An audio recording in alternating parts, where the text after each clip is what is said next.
جوانترین و گەرموگەشترین سڵاوەکانتان پێشکەش بینەرانی خۆشەویستی تەلەڤیزیۆنی کۆمەڵە لە خزمەتاندان بۆ پێشکەشکردنی هەواڵەکانی سەر لە بەیانی ڕۆژی سێشەممە سەرەتا سەردەری چەند هەواڵ.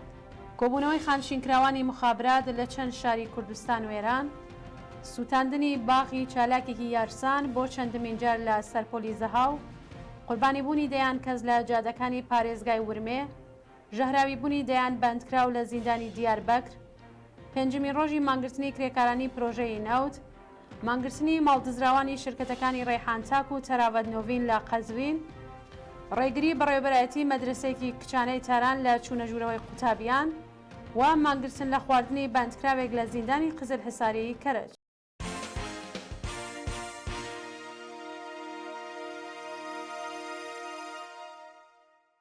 درێژە هەواڵەکان کۆبوونەوەی خانشینکراوانی مخابرات لە چەند شاری کوردستان و ئێران. ڕۆژی دووشەممە 4 پوشپەر خانشینکراوانی مخابرات لە چەند شاری کوردستان و ئێران بۆ جارێکی دیکە دژ بە دۆخی خراپی معیشەتی کۆبوونەوە.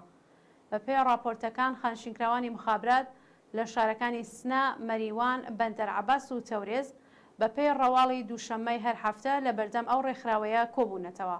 خانشینکراوان خوازیاری زیادکردنی ئاستی حەقدەست و مەزایە، هاوسانسازی حەقدەست و دابینکردنی بیمەی تەکمیلی بوون.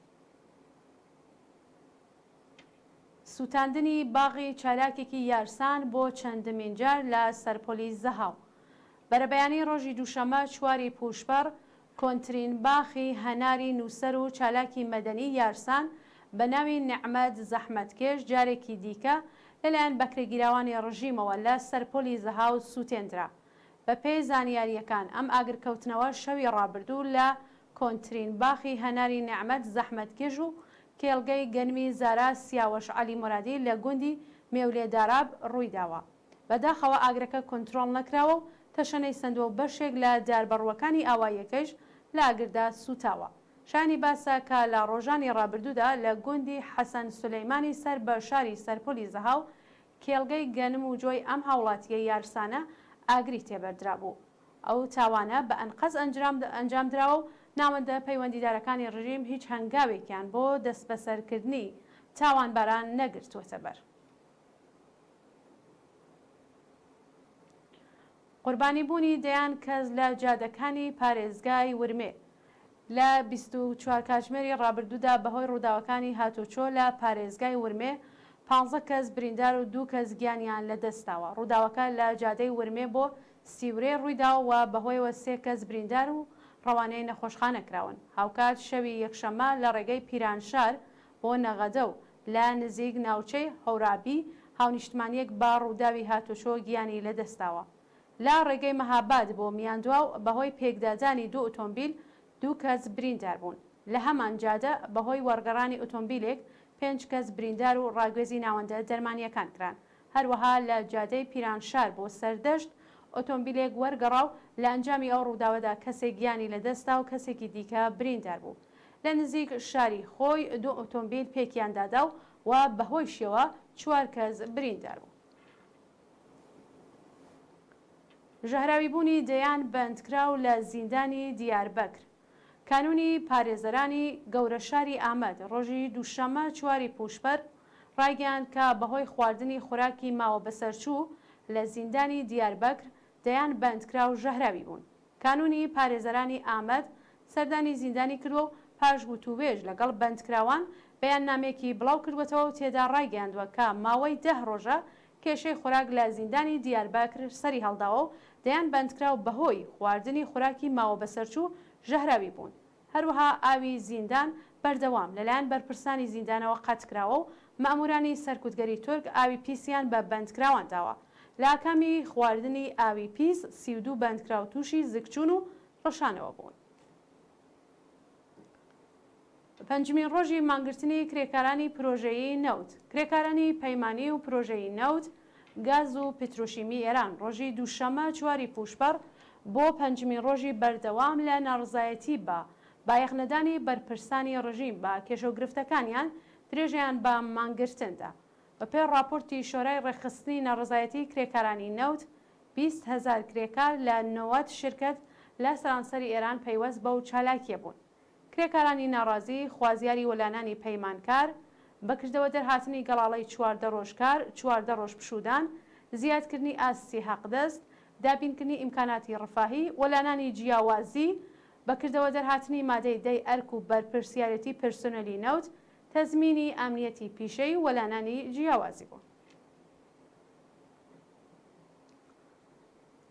مانگرتنی ماڵدزراوانی شرکەتەکانی ڕێحانتاک و تەراوەت نۆڤین لە قەزوین.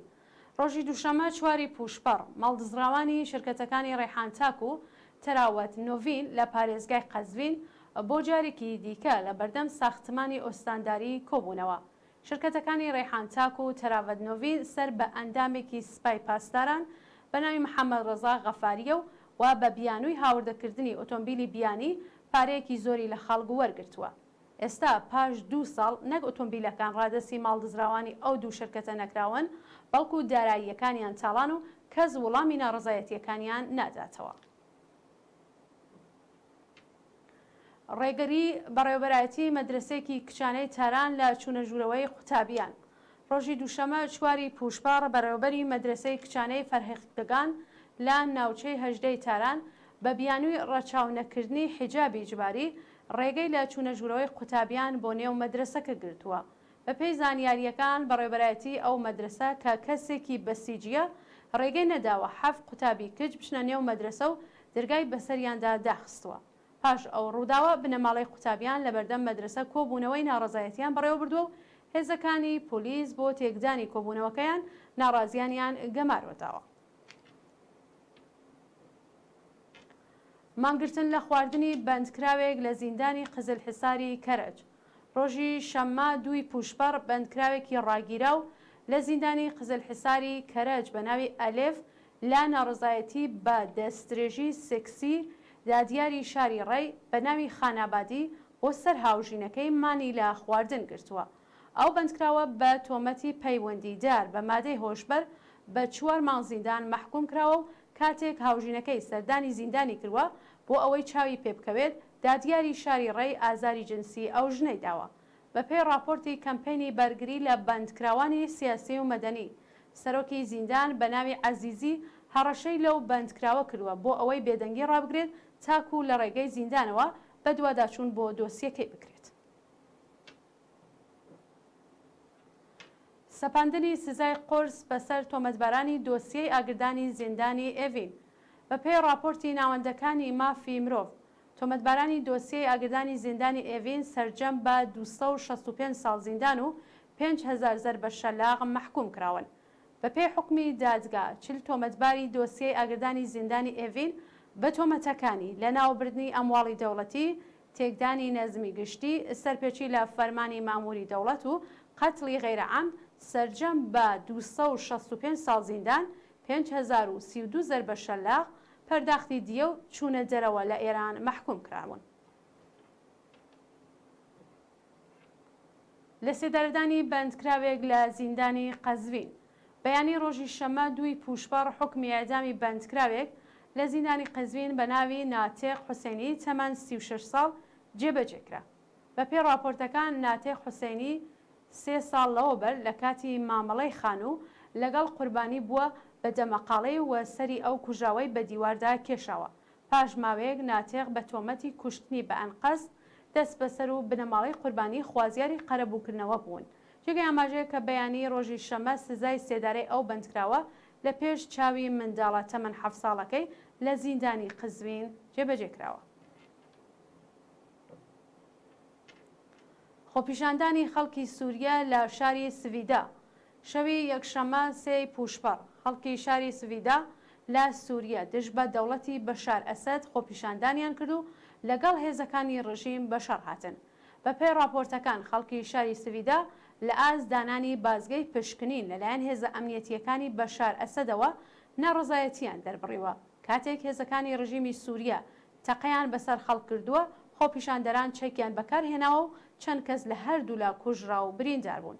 ناڕازیان لە خۆپیشاندانەکەی شەوی یەکشەمەدا خوازیاری دەست لە کارکێشانەوەی بەشار ئەسەد و ڕادەستکردنی دەسەڵات لە ڕێگەی نەتەوە یەکگرتووەکان بە نوێنەرانی ڕاستەقینەی خەڵک بوون. دوا هەواڵ گیان لە دەستانی 22 کرێکار بەهۆی تەقینەوە لە کارخانەیەک لە کورەی جنوبی. ڕۆژی دووشەمە 4 پوشبەر تەقینەوەیەک لە کارخانەیەکی بەرهەمهێنانی باتری لە شاری هواسنگ هۆنگی کۆرەی جنوبی ڕوویدا و بەهۆیەوە 22 کرێکار گیانیان لەدەستا. وەزیری سەنعەتی کورەی جنوبی پاش ڕووداوەکە لەو کارخانە لەگەڵ بنەماڵەی قوربانیان دیداری کرد و ڕایگەیاند کە هۆکاری تەقینەوەکە ڕوون نییە و لێکۆڵینەوەکان لەو بارەوە دەستی پێکردووە. شانی باسە کە چەندین کرێکاری دیکەش بریندار و ڕەوانەی نەخۆشخانە کراوە. بینەرانی خۆشەویست، سەواڵەکانتان پێشکەشکرا، هەر شاد و بەختەوەر بشین.